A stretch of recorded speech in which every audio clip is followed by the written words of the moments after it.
Let's begin with late-breaking developments out of the Middle East. After months of on and off negotiations and 15 months of bloodshed in Gaza, Israel and Hamas have reached a ceasefire and hostage deal. It was mediated by negotiators from Qatar, Egypt, and the United States.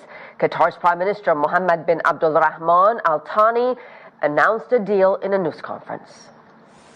The phase one of the agreement will go on for 42 days, and it will include a ceasefire and the withdrawal of Israeli forces to the east away from populated areas. Israeli forces will then be positioned along the Gaza border, and which will allow for the swap of prisoners as well as the swap of remains and the return of the displaced people to their residences. This will also facilitate the travel of wounded and sick people in order to receive treatment. Phase one also includes an increased flow of relief and humanitarian aid to all parts of the Gaza Strip, as well as the rehabilitation of hospitals, health centers, bakeries, and allowing the entry of fuel and civil defense equipment, as well as basic necessities for displaced people who lost their houses as a result to the war. In phase one, Hamas will be releasing 33 Israeli captives, including civilian women and female recruits, as well as children, elderly people,